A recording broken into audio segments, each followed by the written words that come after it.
Hello and welcome to Carefree Blues, a podcast and supplement to my column as part of the Soccer Yanks podcast network. I am your co-host Kyle. And I'm Amadi. And we are your co-hosts of the Carefree Blues podcast. This is episode, is it 15 or 16? 15, 15. 15, alright, that's what I thought. It's been quite some time. I think it was after the Spurs game was the last time we recorded? Yeah, that long holiday break, and we recorded the one time after. That was episode 14. Yeah, so, we're just trying to get back into the saddle here. A lot of stuff going on with both of us outside of Chelsea Football Club, but nonetheless, hoping to, can't make any promises obviously, but hoping to get back on some type of schedule here. So, I guess we'll just jump into the state of Chelsea, sort of like a State of the Union address, somewhat. For those of you that live under a rock that listen to this, Chelsea's in first place in the table. They're 7 points clear of City, and second. City's closer to third than they are to first. So Chelsea's at the top at 59 points, and City's in second at 52. Amadi, what are your thoughts on how the team currently sits as far as recent form and whatnot's concerned? I think that we are sitting quite well, actually. 7 points clear it's not a bad point to be going into what looks to be going into March. And we also have a good amount of time between fixtures as we go into Champions League.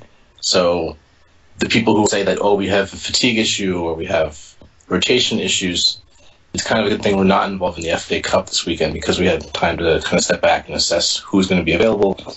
Even despite the fact that we have guys coming back from match bans, from illnesses, from injury, I think that we're in a good position, especially comparatively seeing City facing a tie against Barcelona, in which they're going to have to invest everything they have as they look ahead to the weekend too.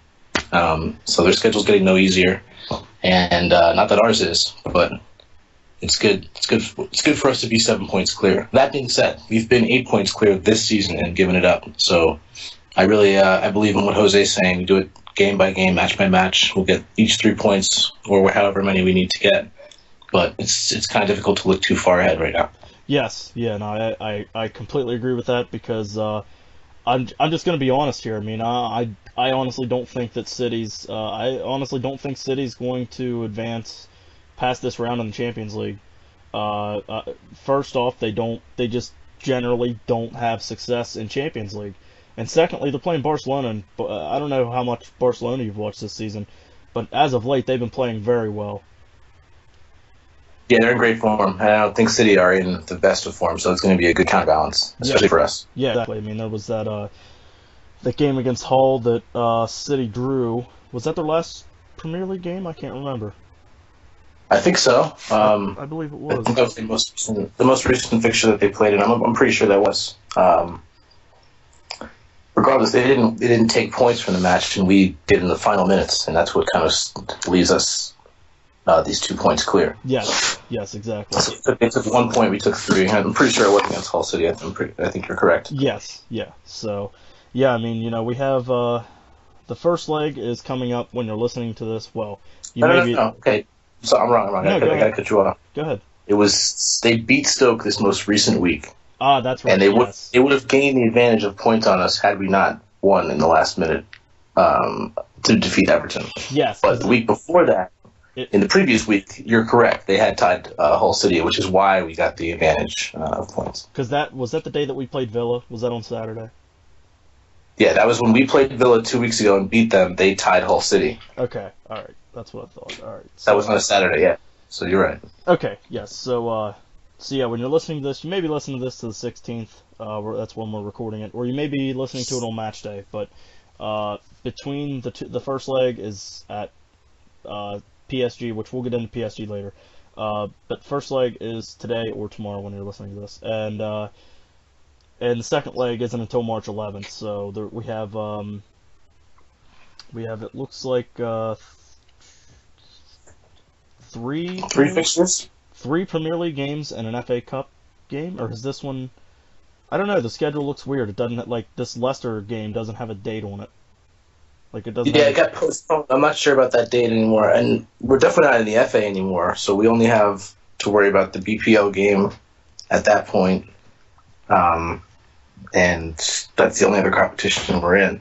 Yes, yes, and I'm glad you reminded me of the FA Cup, because I wanted to just mention something that I agree. I think that it's good that we're not playing in the FA Cup, because the fact that we're in the Capital One Cup final, it sort of offsets the FA Cup thing. I mean, honestly, it's a chance, it's a genuine chance for silverware. Boom, we're in the final. Exactly, exactly. And we're playing Tottenham. It should be a pretty good match. I mean, Tottenham, they started tough against us the first time we played them, and then we ended up pounding them into the ground. And then the second game, Tottenham just come out fire, and that's all I'm going to say about that game. But so yeah, that's looking right. yeah. So I mean, we have had plenty of rest. The only downfall is it doesn't really give time for Diego Costa to sort of get back into form. And I know you said beforehand that you wanted to talk about Diego, so I guess we'll just kind of transition into that. Yeah, let's do that. So just go ahead. What are you what's on your mind? Well, I guess we haven't talked about it because we haven't podcasted in a while, but he's been the center of scrutiny for many a football fan. I'm not just saying Premier League. I'm not just saying even Chelsea fans. People have come out of the woodwork to hate on him, And there's an image that he's developed over the years, and I don't know if it's something that people just don't understand about him, even despite this recent article that came out, this interview he did recently, which really chronicled his development. And there's been more than one. I guess people haven't really tried to do much searching, but his character is one that has been built and developed and I guess you could say nurtured, even though it's not really the word I would use to describe someone who is as fearsome a player as he is. But I like to talk about the difference in perception of a player like him playing for Chelsea and, let's say, a Wayne Rooney or an Alexis Sanchez or someone of that nature. Do you know what I'm getting at? Just go ahead and start. I think I kind of get a sense of what you're just perception, the way people see you as a player. Diego Costa is not the kind of player who people see and are like, oh, I really like him. We're getting you get a lot of, oh, I can't stand that guy. Or even I posted this tweet the other day of showing a photo. I gotta be honest. I took it from the 101 Great Goals website, where they have this silly poll where you can do a fan survey or fan votes, and it says, what do you think of Diego Costa? Only one of the options is semi-positive. The other is hate him, and one of them is think he's a dirty player. So it's like building this kind of narrative about a player who will never really.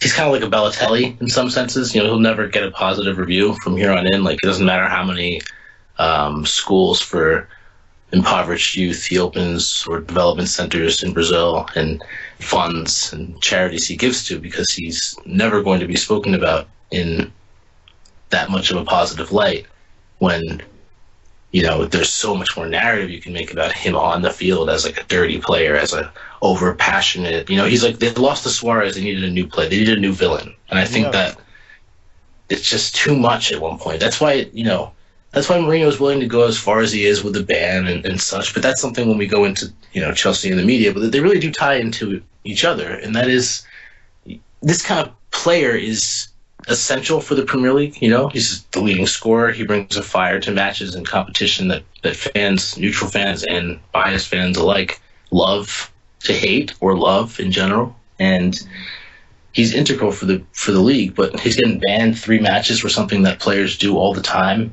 And the scrutiny he gets is so much more than any other. And I think it's just it's an unfortunate reality. But players who are that good, but who have so much character, as Balotelli, I must say, does, as Rooney does, as even a Steven Gerrard, you could say, does, who are passionate about their club, who fight to the death, who have done stupid things like stamping on people and been caught for it, yet have somehow still been loved by the public. Do you know what I'm trying to say? The distinction that there is between those kind of players and him? Yeah, and his ban was just an absolute joke. The fact that they banned him for something that they can't even prove. It's embarrassing, really.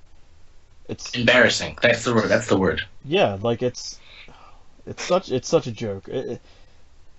And like you said, the media thing ties into it. I want to just kind of keep them separate, and we'll get to the media here shortly. But you're exactly right that it ties into it because he already has this perception of what type of player it is, of what type of player he is. And if you remember, Sergio Aguero did a two-footed what was it? He slid into was it Luis? I would say slid into?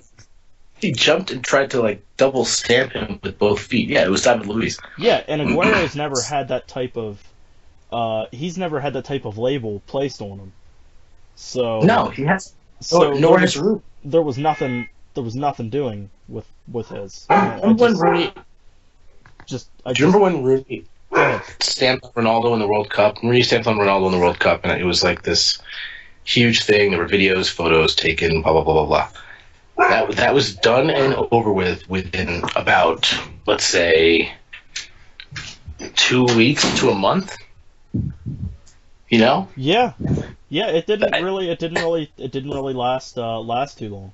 No, it didn't last long at all. But the thing is, every single time you see someone,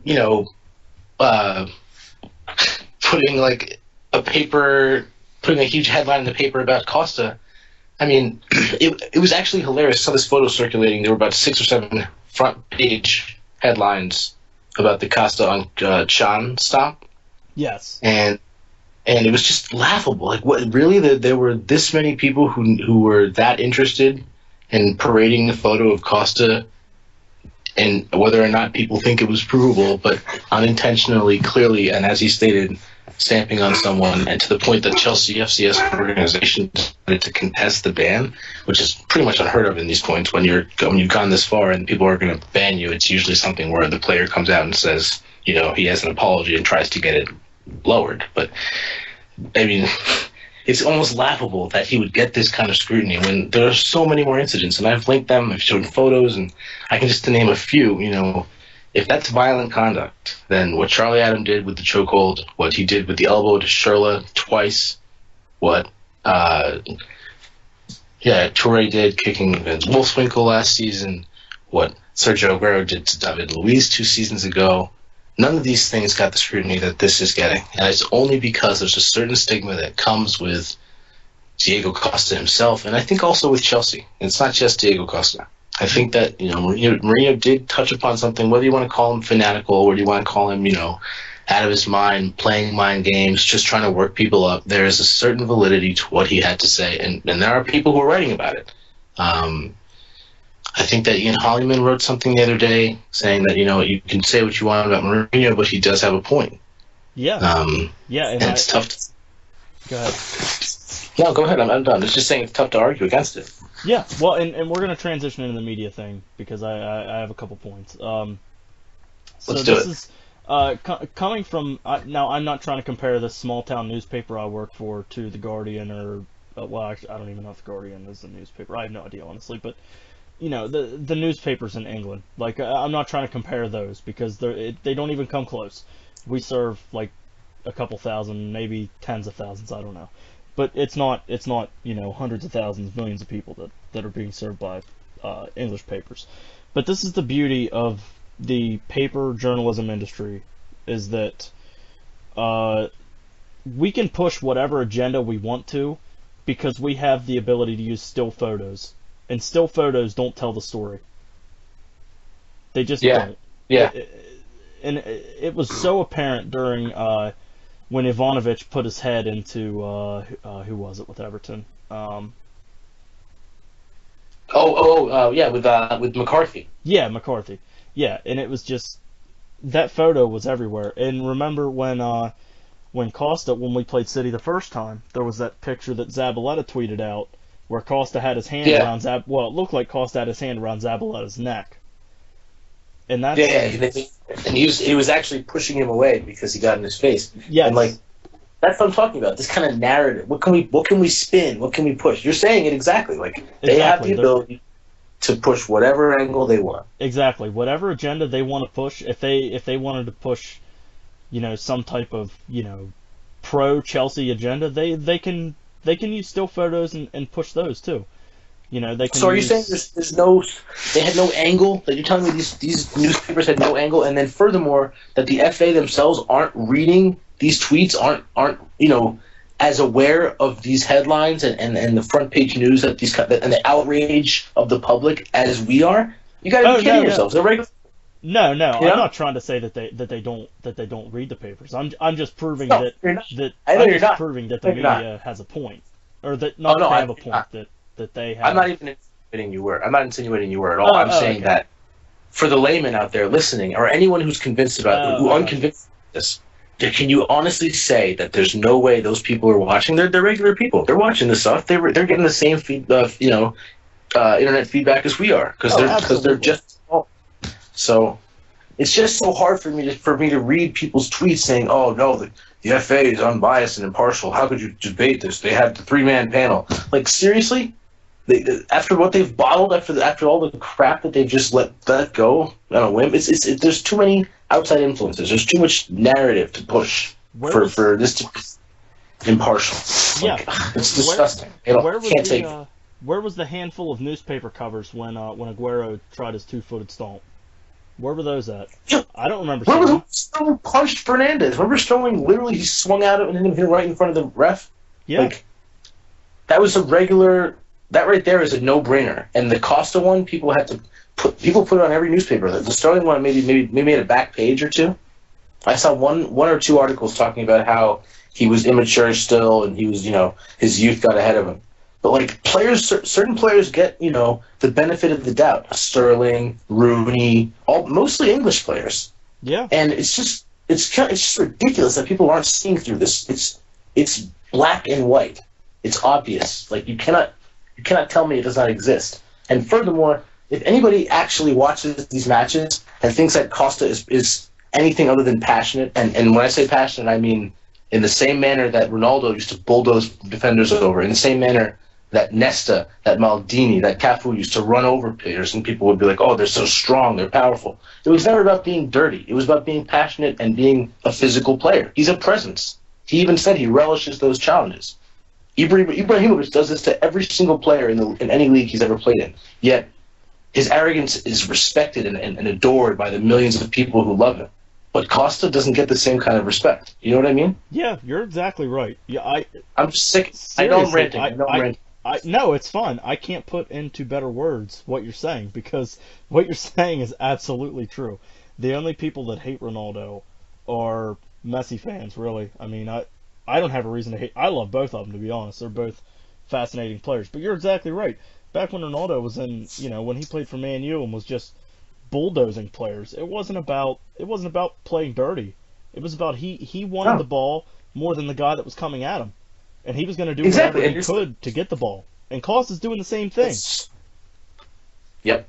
There's something to be respected about that, frankly. And I think that players who watch Zabaleta, players who watch Mascherano, players who watched Jakob, who had his 2-footed lunge at Costa earlier in the season.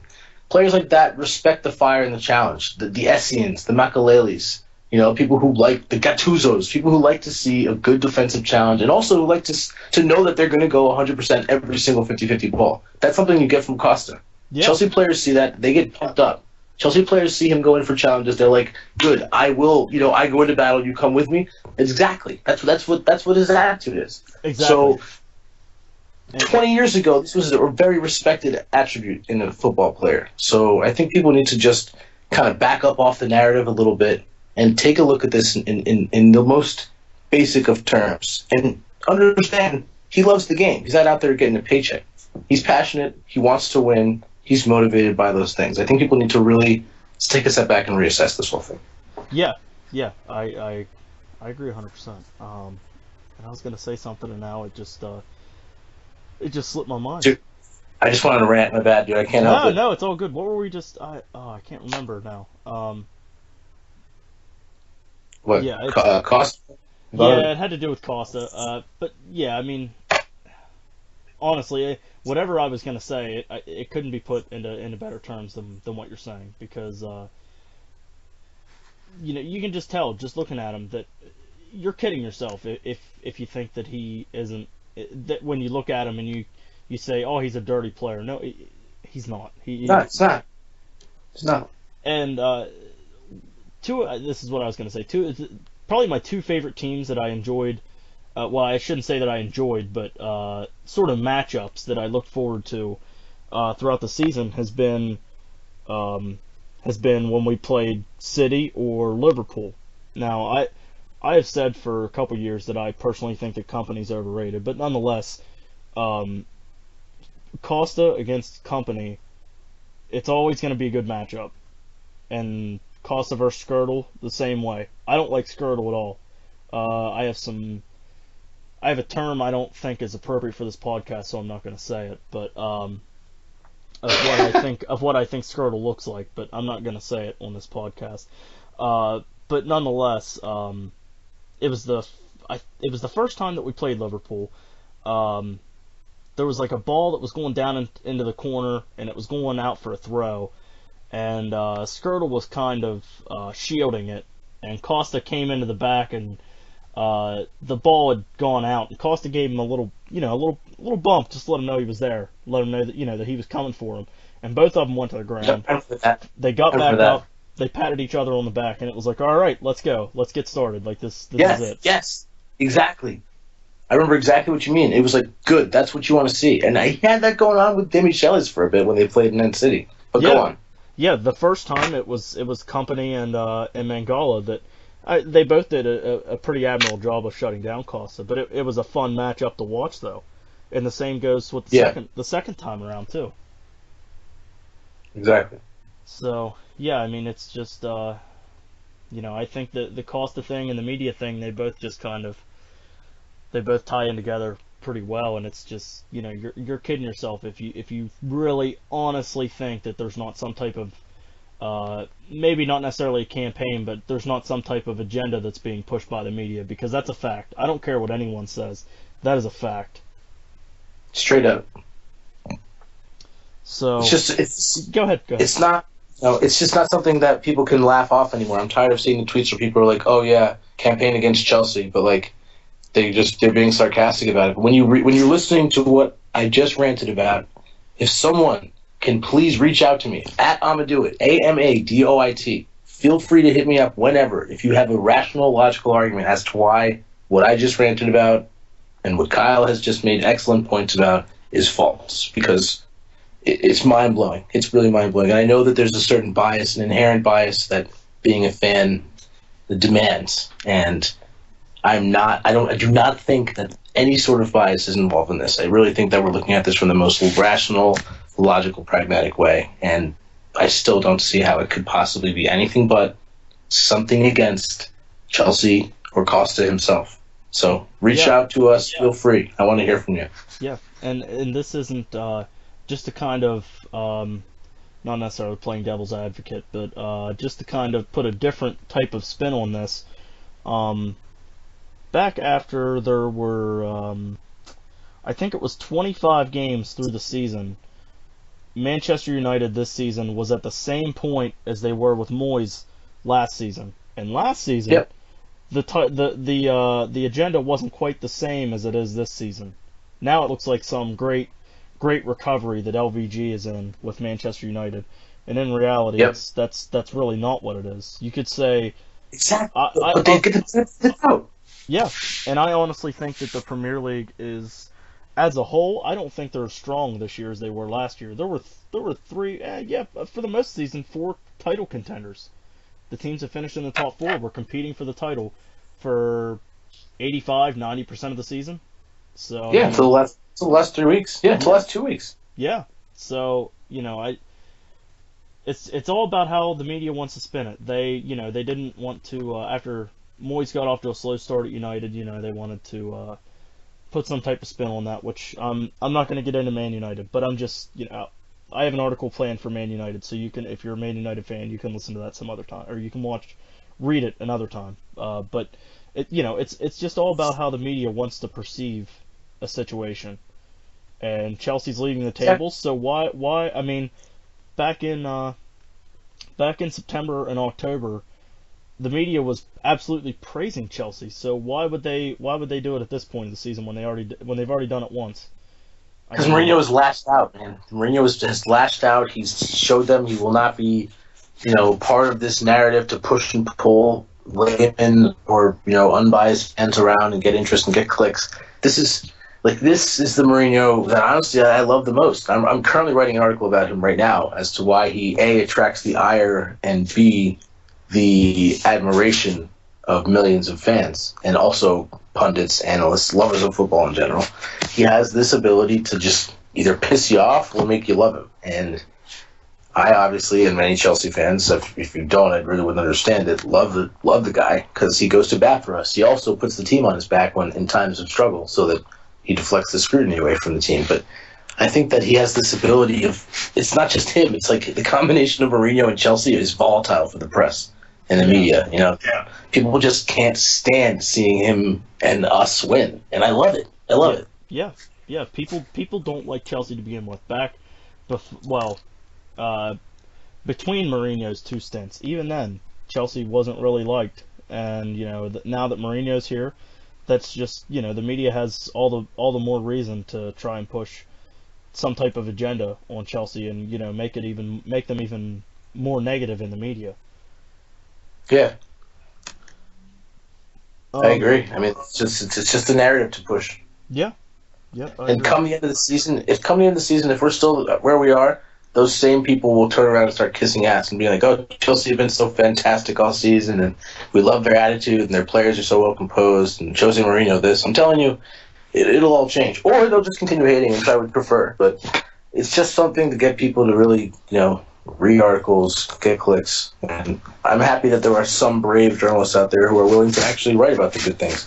If you notice that we haven't had a Player of the Month or a Manager of the Month award when we're winning the league, we've been in first place in the league since week 2, since after match day 2, and we haven't. And Mourinho hasn't won Manager of the Month. I mean, honestly, not once. Honestly, I'm not, and I'm not saying that you are, but I honestly don't care a whole lot about Manager and Player of the Month. No, I don't either. But why are you giving out these awards? Why are you giving out these silly awards? It's like I don't know. It's if you're going to give them out to players who deserve it. Yeah, and I see your point there. If you're going to give them out, why aren't you giving them out? Why aren't the just people, receiving the awards?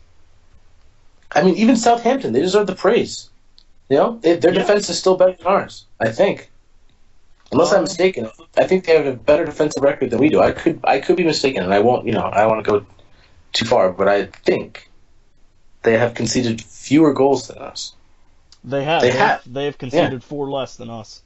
4 less, and they're still in 4th place. We're almost into March.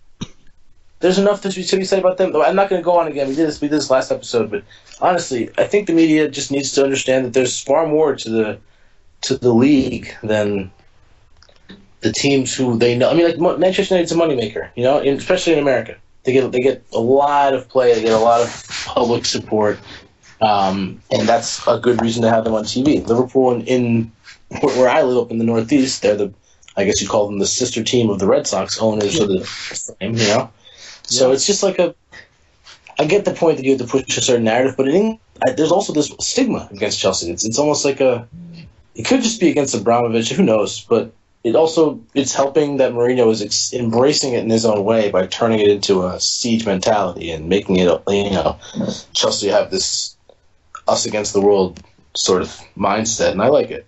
Yeah, and that's the thing, is that the media is, I don't know if they realize it or if they could just be doing it to get clicks, I don't know. But they're playing right into Mourinho's hand. Like, this is what Mourinho wants. Mourinho wants to fight for his players. He doesn't want his players to have to answer to the media. So Mourinho does it for him, and he deflects any possible attention that would go towards the players. Mourinho deflects that away from them, and just takes it upon himself to take care of it. And if anything, Chelsea deserve positive scrutiny. Our U18 team is first in their table. U19's first. U21's first. Our first team. The first 11 we always talk about first. Like, most tackles in the EPL, Matic. Most dribbles, Hazard. Most assists, Fabregas. Most goals, Costa. I mean, there should be more talked about that. Yet they're talking about Costa stamps and and Mourinho's, antics. Like, it's just, this is the state currently of the anti-Chelsea, whatever you want to call it, Chelsea campaign. It exists. There is a certain stigma that the media has with the team, and I think that it needs to be recognized. Yeah, I totally agree with that. So just, do you have anything else to add on to that before we move on? Nope, that's it for me. All right, so before we get to PSG, one last topic. Since we have spoken last to you guys, the transfer window has shut as of like 14 or 15 days ago. So, we sent out Salah went to Fiorentina on loan. Schürrle got sold to Wolfsburg, which he's been playing pretty solid with them. So that's good to see. And Cuadrado came in. Salah, he's not necessarily gone, so we won't really talk about him yet. I know that he was quoted like a week ago that he didn't want to come back, but that's what we'll talk about that when that bridge is built. But Schürrle, thoughts? Well, I'll start first, since I've kind of asked for your opinion first and put you on the spotlight a couple times. My thoughts on Schürrle, not necessarily an underachieving player, as much as a player that was played out of position. I mean, and it's not really Schürrle's fault, and it's not really Mourinho's fault either, because plain and simple, you're not going to start over Hazard, unless your name's Cristiano Ronaldo. Then we'd probably move Hazard to the other side, and he could do that. But Hazard is going to play his position. Like, I don't care who wants to play left wing on this team. Hazard's playing left wing, regardless. If he's fit, he's playing. Yep. And he is. Schürrle just kind of thrives when he can play on the left and cut in and shoot and create space and whatnot. And it's just it's a different angle when you're doing it from the right side. So I just think it's just something that it never necessarily clicked. I mean, you can see the quality still there if you watch the World Cup. He had the assist on the winning goal and whatnot, and not just that, but he was a key part for Germany during the World Cup. So you can still see that the quality's there, and you're seeing it in Wolfsburg now, and now it's people are saying, oh, did Chelsea regret it? And same with his new teammate Kevin De Bruyne, who used to be a Chelsea player. The people saying, oh, well, did Chelsea regret it? No, they didn't, because De Bruyne wouldn't be playing over Oscar right now, and Schürrle's not going to play over Hazard. So, it's not so much that we regret it, but I guess just the last point that I have, and then I'll open the floor up to you, is that our ability to sell players is unrivaled, really. I mean, I don't know I don't have the profits that we made on players in front of me, but it's something like we've made between, I think it was since last January's transfer window after we sold Mata, that we've made a profit. Is that correct? Talking about sales, or are you talking about us making a profit in a 3-year period? Because I think after a 3-year period, we made £132 million profit, and that wasn't just from selling players. So that's like total investments, sponsorships, media deals. But I think in a transfer window, we made like a £41 million profit based on our sales and buys. Since last January? Since last January, yeah. Okay. I could totally be wrong, but I just looked those figures up. Sorry. No, that's all right. Yeah, that's what I thought. I thought that we had some type of. I didn't know how big it was, but I thought that I had read that we made some type of profit. So yeah, just our ability to buy and sell players is just it's unrivaled. And honestly, I mean, Schürrle hasn't done anything groundbreaking for us, especially this season. If anything, his value's gone down this season because he spent a decent amount of time injured. After the one international break, he came back and he was sick, and he was out for a couple weeks with that. And then here lately, he kind of had a little nagging injury that he missed a game or two with.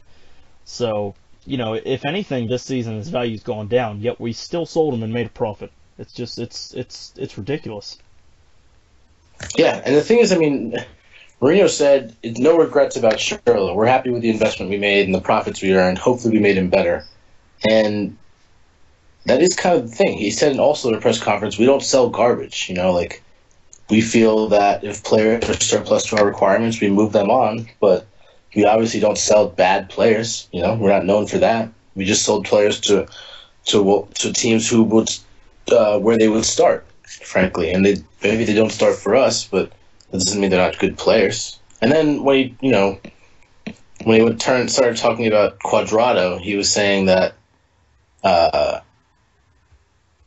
Besides that he can play anywhere, he said that he doesn't have any expectations. It wasn't a panic buy, but it was a reaction to Schürrle's departure, which leads me to believe that he just knows that it was good business. It's not like it was, oh my God, we got to get rid of Schürrle, but it was like, hey, we have an opportunity to make a good deal. We'll spend £4 million and get him. Why not? Exactly. Just business, great business. Exactly, and I think I don't know. I don't really know if there was ever a realistic chance of us getting Royce, but I feel that ship sailed. For Royce leaving to go anywhere, really, I feel that ship sailed. At the beginning of the transfer window. I just think that the hype just kind of died down a little bit, and I don't ever really think that Royce was going to leave Dortmund this season, just because of the state they're in. I don't think he wants to see Dortmund go down and get relegated. So I feel that with Schürrle's departure, I feel that Cuadrado is really our best bet. I mean, it's just last game it was the Everton game. It was really nice to see that finally we get a guy on the right side. This is nothing against William. William's been absolutely fantastic, but like when we see a guy get the ball on the right side, just outside the 18-yard box, and his first thought is to go forward with it. And like that's what Cuadrado does every time he gets the ball. He's looking to go forward. Yeah. And we also have a good defensive reliability in this guy. Like he wouldn't work his butt off to get up and down the sideline, but he's also got his head up. He's got a good touch. He looks in field often. I saw that during the game. He's not afraid to take guys on, but he's also got a good head on his shoulders. He's not willing to lose possession if he doesn't have a better option going backwards, and that's something I think Mourinho really values in our wide players, even our defensive wide players. Not losing possession, keeping the play alive, forcing the team to recycle and then shift over.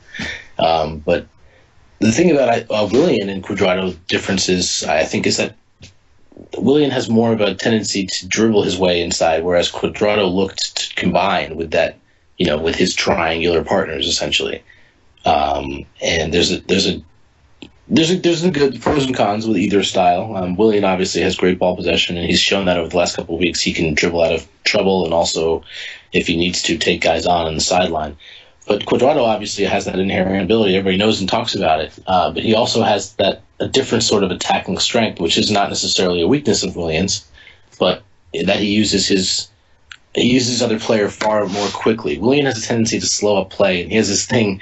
I don't know if you watch, but he has this thing where he hesitates and like puts his left arm up, and with his right foot he's just waiting, and then he just plays it back, and it's kind of like oh, come on, you're waiting to do all that. Yeah. Whereas Cuadrado has a far more direct way of attacking and likes to make wall passes, and he's quick enough to get the 1-2 and get on the back of the defender's shoulders. So I'm not saying this is either better or worse. I just think that it presents a different attacking option that Schürrle didn't necessarily provide. He's more of a running behind forward, and I mean, he shoots from everywhere, and that was great sometimes, but he just didn't kind of fit into the flow of our Chelsea attack. So I'm interested to see how Cuadrado does, especially in games when Fabregas is injured or ill, or Oscar's not available, and maybe Cuadrado slots into the middle. Maybe he plays out on the left and Hazard plays on the right, because you see Hazard switch with Willian during the matches as well.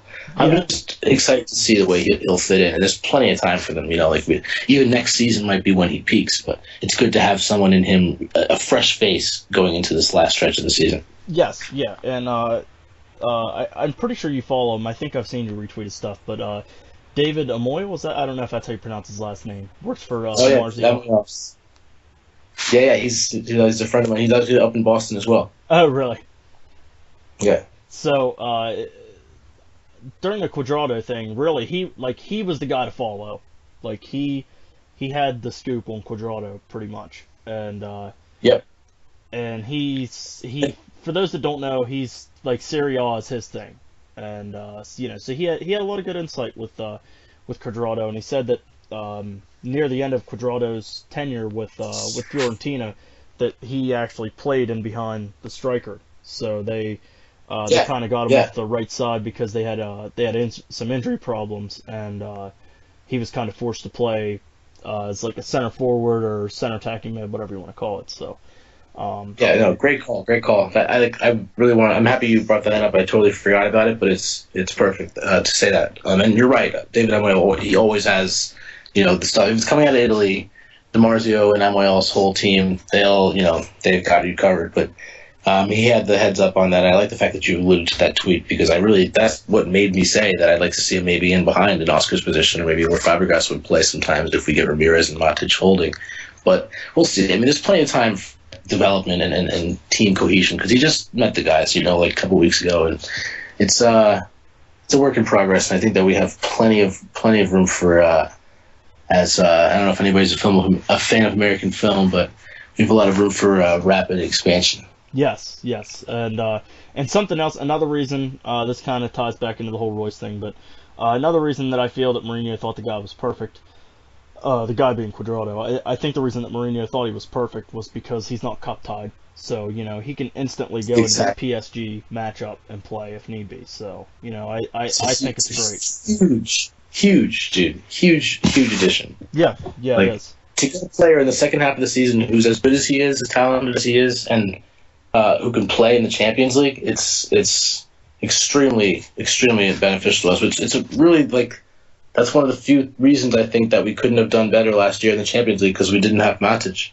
I was just about to point that out. That it reminds me of the Matic thing because I think by the end of the season Cuadrado will be in the starting 11. I think, but exactly like pointing back to last season, we saw how much it affected us not having Matic in the Champions League, and this year he has probably been our most consistent Champions League performer.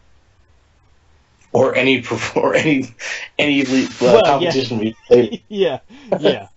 But to keep it related to Champions League, he's you're right. Overall, he's totally right. He's probably been the most consistent. So, him or Hazard. Yeah.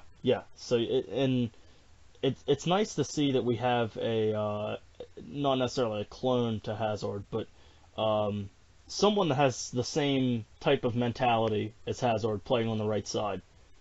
Where they like to attack, they like to go at guys and sort of not necessarily be one dimensional in trying to get to goal. They kind of mix it up. So it's nice to see, and I'll be interested to see with PSG coming very, very soon. I'm interested to see what kind of role he plays in the team. Yeah, me too. I really am excited. It's going to be awesome. So I guess we'll go ahead and just go right into to PSG. I don't want to steal your thunder because you tweeted out some quotes from Mourinho's press conference. So I will let you have the floor, and you can go ahead and just share some stuff that I learned about today, and then other quotes from the conference too as well. Oh, from his press conference. Yes, from today's presser after they got to France. Yeah, let me just pull these up here. Sorry about that. All right, so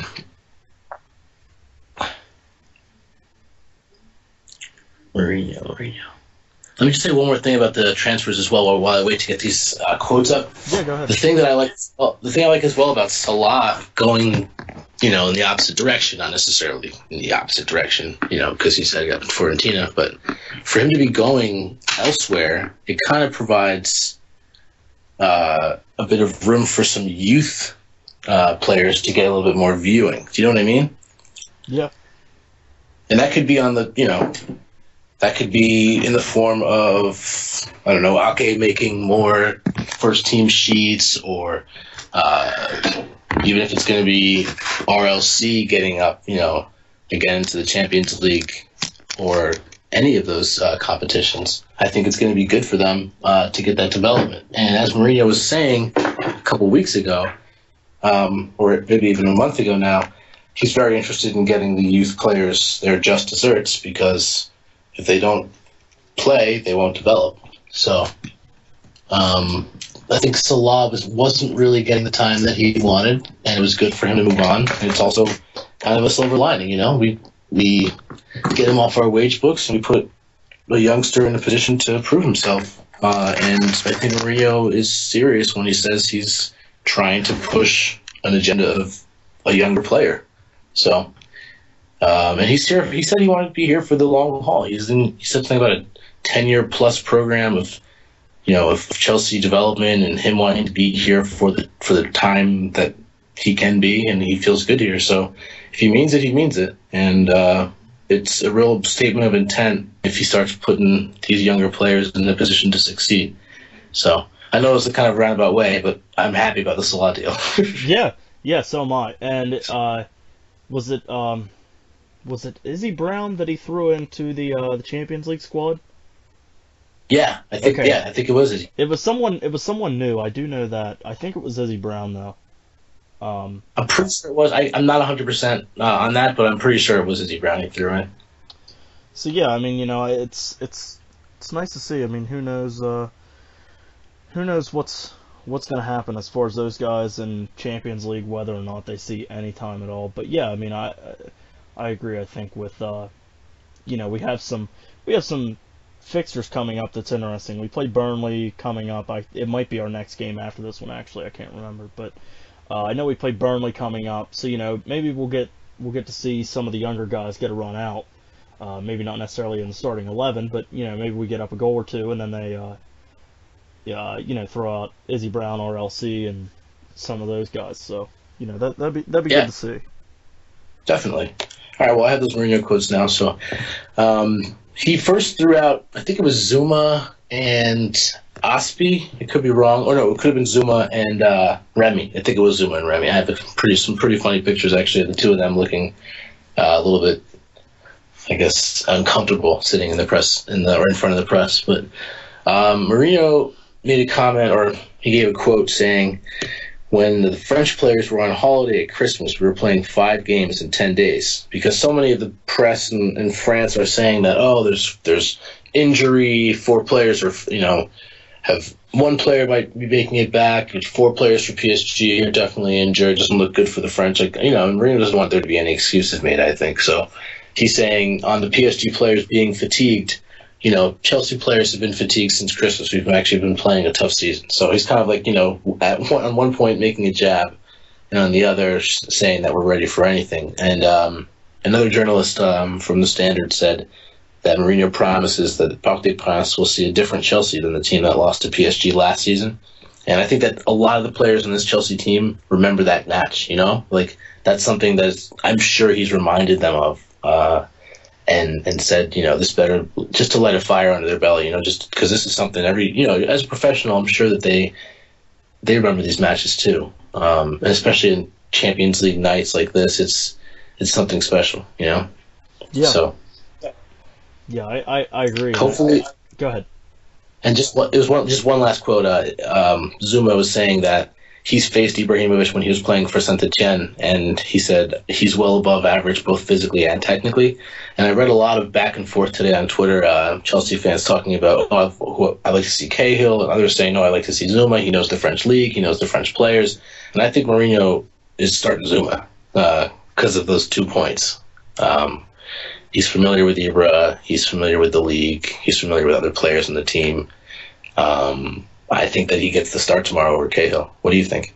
I honestly agree with that, and I think this could just be timing because Cahill had that. I mean, Cahill really hasn't had a great run of form this season, but Cahill had that extraordinarily bad run of form lately, and maybe that explains why Zuma's been playing a lot lately. Maybe Mourinho's had this planned all along, that he was going to play against PSG. And maybe that's why he's throwing him in there in the Premier League and getting him so much playing time.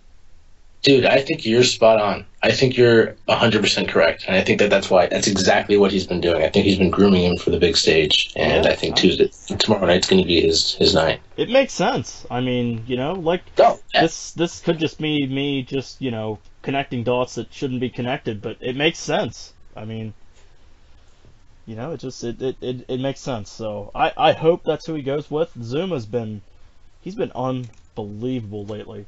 Just he's so calm and composed on the ball. He's so fun to watch. Like he's not afraid to make tackles in the box, and he's smart about it. Yeah, exactly. He's an intelligent guy. He knows exactly what he's doing. He's very precise. It's what you said, I think, even 2 podcasts ago. You were saying something about how his passing and his decision making. He's just very precise. And we were almost saying that he was like tentative, that he was unsure of himself, but it's that he's so sure. It's that he's so composed that he just seems very, I don't know, just very kind of tentative or unwilling to go out of his shell, but there's a certain assuredness that comes with a consistent defender, and it's not something that Kale's been demonstrating recently, so I'm pleased to see it in such a young and promising player. Yeah, I mean, he's 19, isn't he? I don't even think he's 20 yet. Crazy was born in 1994. He's 20. Okay, all right. Okay, so yeah, he'll be 21 this year. But so yeah, I mean, but I think Mourinho named. I guess someone asked him who the best 2 young defenders in the world were, and Zuma was one of them. Varane and Zuma, both young French defenders. She said something about how the FFF, La Fédération Française de Football, should thank him for what he's done for their defense, as he nurtured Varane at Real Madrid, and now he's nurturing Zuma. I swear he said that. I hope that he continues to nurture Varane at Chelsea in the future. But yeah. Dude, I would love it. I would love it if he gets both of them. Can you imagine if Terry makes his way out, that we get Varane and Zuma in the back, and like the spine of, as he does, like, national team spine and captain players, and I'm assuming Zuma or Varane will eventually be captain of the team. Because Pogba, I've seen him captain the team a few times. I'm not sure if he gets it all the time, but I feel like those are the kind of stoic, dependable defenders that you give the armband to. Yeah. But who knows? You never know if one of them might end up being the captain of Chelsea one day. So we'll see. Yeah. But that's just dreaming talk. Don't assume I'm speculating that we're going to get Varane. It's something else completely. But I do think that you're very right in that Mourinho has been nurturing Zuma for this match, for this stage, and I would not be surprised if he gives him the start tomorrow. Yeah, I would not one bit. It honestly wouldn't surprise me one bit. What about while we're talking about lineups, what do you think about goaltender? Who do you think he's going with? This is one thing I wanted to ask you too. All right. So after the past couple weeks and seeing how effective Czech can still be, I don't know if he doesn't start him there. I mean, I'm sure he has the memory of those 3 goals he conceded last time he was in Paris, and he probably wants to clean the slate. But Mourinho might not be that tentative. Mourinho might go with Courtois because he has confidence in him. He had a great Champions League run in the matches he played in the group stages. So maybe he goes with Courtois to give him back a little confidence. But this could all just have been a ploy to get him to be more committed to his goalkeeping, because he seemed a little lackadaisical in the match before he got switched out. But people were saying it was a finger injury or something along those lines, so I'm not trying to speculate. I just think that Mourinho will make the right call based on who looks fitter and who he thinks is going to do the best for the team. So I personally have no clue. Yeah, honestly, if I had to guess, I would say Courtois, just because of how successful Courtois has been in the Champions League. Dating back to last season too. So, but that's just a guess. I'm not gonna say that I'll be upset with either one starting. Exactly. I would be completely comfortable seeing either of them get out and they hit. So it's whatever to me. Yeah. Yep. So just a couple quick points to wrap up on with both PSG and the pod. I'm just gonna kind of take a couple quotes from your timeline that I liked. Mourinho said today in his press conference, he said, PSG is basically the same team as last season. Same coach, same dynamic, same profile. Chelsea is a different team. I'm not going to say that we are better or not better than PSG. I'm saying we've changed the profile of our game. And I agree 100% with that. PSG's brought in, David Luiz, and is that it? I think they bought in one or 2 other players. Like Marquinhos just made real waves this season. That he wasn't necessarily a starter, even though he did feature. And then there's just different fringe players. The midfielder from Newcastle last season that he brought in. Cabaye. Cabaye, yes, Cabaye.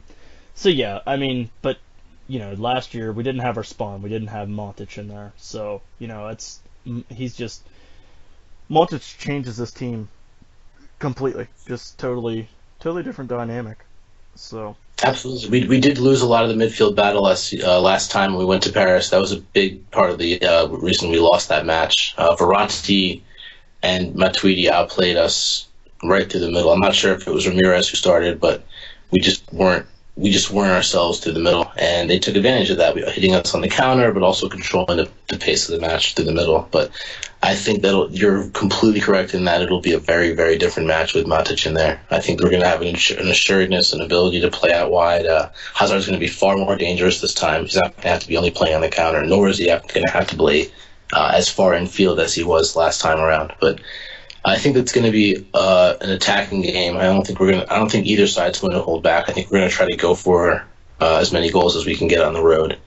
And I mean, it's kind of funny that we would really be talking about it. But last year, I guess the specter of last year's loss is definitely going to hang over some of these players, and it's going to get them motivated.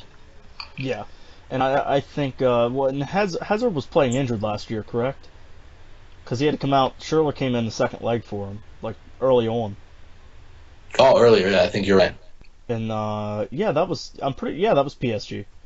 I couldn't remember if that was PSG or if it was Atletico Madrid. But yeah, it was PSG. So yeah, I mean, Hazard, he'll be. I mean, the whole team's really fully fit. And that's not necessarily best run of form for some players, such as Costa, who has had to sit out for a while. But other than that, I mean, I'm really liking our chances going into tomorrow. Last point that I want to touch on is that I just want to state is how much I miss. Well, I don't miss him playing, but I miss his personality as David Luiz. And it just recently came out, just like about how he stated, his love for Chelsea and stuff, and that. Oh yeah, he had some great quotes in the Telegraph talking about how he was playing injured and how he had this like fire for the team and how he respected Abramovich and everything he had put into it and how he just missed a lot of the players, and it was just a great experience. And I think he was honest. He wasn't ass kissing, and he also wasn't overly faithful to PSG to the point where he couldn't be honest about his experiences. And I think that you're so spot on. We do miss his personality in the club, but I think that, as you said before, we just did some really good business getting him out of there. Yeah, and he also stated he had it was time for him to move on because we offered him a new contract. Yeah, and he actually turned the contract down, and he said something about he also mentioned that Ibrahimovic sort of pitched a sale to him after one of the games last year about bringing him to PSG. Yeah.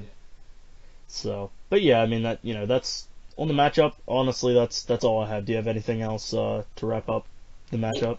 Nah, I'm all set. All right, so away at PSG. Not looking for a prediction here for both legs, but who do you think is going to advance, or who do you think is what do you think that today's or tomorrow's result is going to be? I think tomorrow's result is going to be 2-1. I think they'll score first. I think we'll score. I think we'll dominate the match, and I think we'll score 2 goals. I'm going passive. I'm going 1-1 draw, just because we're playing on the road. I think that this. Go ahead. No, go ahead. Okay, I'll be interested to see how Mourinho goes at him. Just playing on the road, I'm interested to see how Mourinho is going to come out. I think he's pissed about last year. I think he's so angry about last year. Us losing 3-1. The look on his face was just so disgusted, and the way he's talking about it, like we're a different team. The way that he said we were a different team. Like last year, we didn't have Matic in the middle. We didn't have Cesc. We didn't have Diego. We didn't have Felipe. We didn't have Thibaut. Like he listed every single player who we had. We didn't have Kurt. So like he wants them to know that this is not going to be the same as last year. I think he's going to go for the jugular. Yeah, I can see that. I could definitely see him doing that. Okay, so I lied. I actually have one last thing just to mention. How sickening I find it that how obsessed PSG is with Chelsea. Like just I don't know if you follow their Twitter account, but it's Yeah, It's I do. disgusting. The other day, I just want to take a second to laugh at PSG because the other day they sent out some type of tweet. It was something like, I'm gonna pull this up because I have to get the wording right because it was just it's in the end it was absolutely hilarious. This is I can't, about coming to Paris and how it's not easy. no. It was during their game on. I think they played Saturday. I can't remember who they played, but it was in the 87th minute. And okay, so the tweet is 87th minute. PSG forced to park the bus, and in parentheses it says shout out to Jose Mourinho in the final minutes. And that was they were up 2-0. I forget who they played, but nonetheless, 89th minute, the team they played cut into the lead. It was 2-1. Second minute of stoppage time, they tied it up.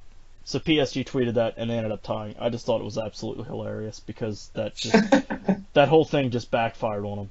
And then today, that was the PSG English account, and then the actual PSG account, they made a World War II joke. I don't know what this has to do with anything, but the official PSG account says, "Hey at Chelsea FC, what if every and in parentheses English figure in Paris was ready for tomorrow?" And then has a picture of Winston Churchill with the Churchill? PSG. Yeah. I mean, I don't even know. I saw that too, but I just think it's so funny. They're very Mourinho kind of put them down. He's like, I know their project, like they've been working on it, and like they're kind of coming up now. Like every year they're champions in France, but like now they're coming up on the international stage, on the European stage, winning, getting as far as the Champions League last year and getting knocked out by us, But at the same time, they're not us. They're not, they haven't won. They haven't won it. They don't have the prestige we currently have, and people are saying that we have a very good chance of winning this year. So they're not saying the same for PSG, and for good reason. I think they will come out on top. yeah, yep, I agree. So last thing before we wrap it up, these ones, this is just for fun, whatever, just so we can look back on it in the future. I'm gonna ask you the other matchups one by one, and we'll figure out who we think is gonna go through. This is not just for the game coming up. This is for over 2 legs. Who you think is gonna advance? Chelsea PSG. I'm picking Chelsea, obviously. I'm picking Chelsea. I mean, I don't see anybody. I don't see any way that we don't win both ties or win this tie totally. Yeah, I agree. We're stronger. Yes, yep, I agree. Bayern, Shakhtar. I'm going Bayern. I'm going Bayern too. I think Shakhtar will win one of the matches. Actually, I think they'll win in Donetsk. But yeah, or if they don't know where are they playing now? They're not playing. The stadium was shelled. I'm pretty sure. I'm not 100% sure, to be honest, but. Well, regardless, I don't think Bayern wins that match. I think that Shakhtar are dangerous. They got that Luis Adriano is really good. He was a high scorer, I think, in the group stage. I could be mistaken, or he was a joint high scorer. But it will be Bayern over the 2 legs, I think. Yeah, I agree. Real Madrid, Schalke. I'm going Real Madrid. I'll go Real too. FC Basel and Porto. I'm gonna go Porto on that one. It's close, but I'm gonna go Porto. I'm gonna say Basel just to go the other way. Okay. Man City, UEFA Lona. I'm going UEFA Lona. I'll go UEFA Lona too. I think Man City might win. They might draw at home, Man City, but I don't think they're winning this at the Nou Camp. I agree. Arsenal, Monaco. I'm gonna go Arsenal. As much as it pains me to say that, I'm going Arsenal. I'm going Monaco, dude. I'm going Monaco. Do it. Juventus, Dortmund. I'm going Dortmund. Dortmund. Regardless of their form this year, I think Klopp, like Mourinho, really loves Champions League. So I think Klopp is going to have, and plus, I mean, even in the group stage, Dortmund looked very nice. So yeah, they were doing well in the group stages. In this one, I picked a while ago. I picked this after the draw. The podcast we did, it might have been the night of the draw. Bayer Leverkusen, Atletico Madrid. I'm going Bayer Leverkusen. Wow, I'm going Atletico, man. The way they've been playing recently, and the way Simeone gets them up for cup ties, I think I'm going with them. I can't take back my prediction from months ago, so if it was going on recent form, I would definitely say Atletico Madrid, but I can't change it. So I said it months ago. I don't want people going back, finding that soundbite in the future, and being like, "Hey, you picked Bayern months ago. You can't change it." You flip flopper? Yeah, no, I know. They come out of the woodwork. Exactly. They come out of the woodwork on Twitter for those type of things too. Exactly. So, yeah, I mean, so that's a wrap. I mean, we just kind of got back in the saddle. I think that, like I said, we both had some personal stuff going on. Amadi's battling the snow up in Boston, so you know it's crazy out here, man. I'm just like tunneled in. You can imagine like. Just you can see like we have like little smokestacks for carbon monoxide and air. We're just kind of holed up in here. I got food, bread, water, send aid if you need to. I'll be using Morse code. I feel like I'm in the day after tomorrow. You know, Dennis Quaid.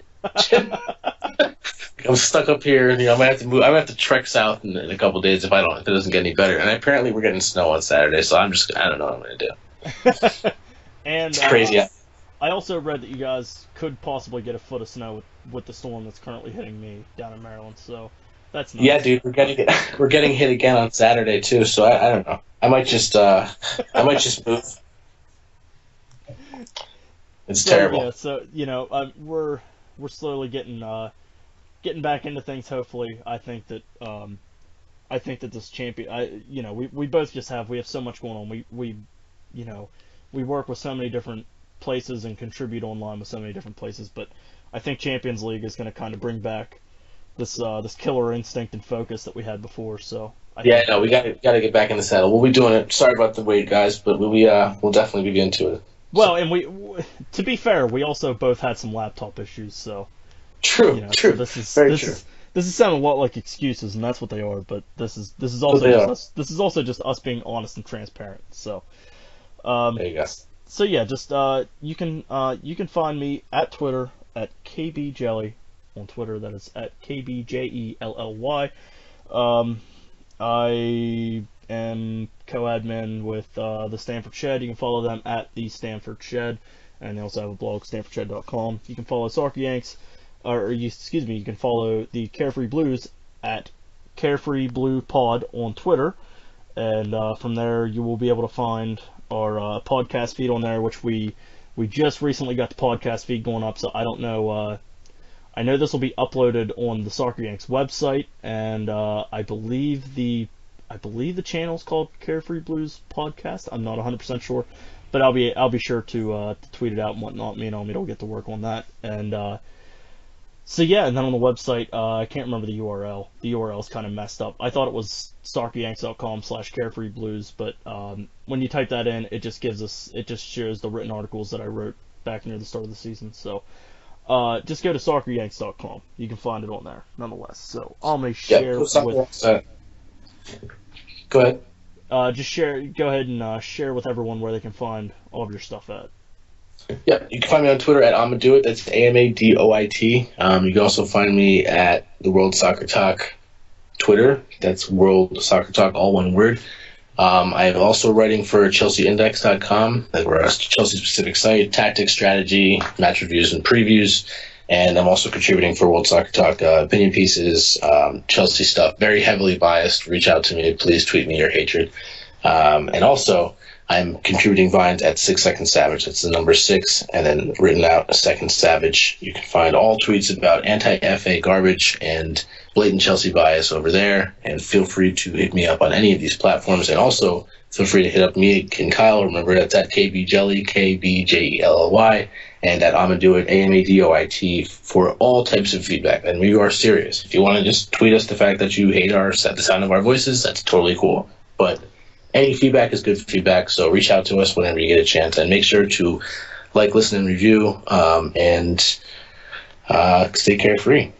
Yep, exactly. So if you stuck around this long, be sure to rate and review on iTunes, Stitcher, TuneIn. I think we're on also. This new channel kind of opens up some possibilities for us, just as far as putting this podcast out there and to be as accessible as possible for everyone. So again, like Ombi said, stay carefree wherever you may be. We are out.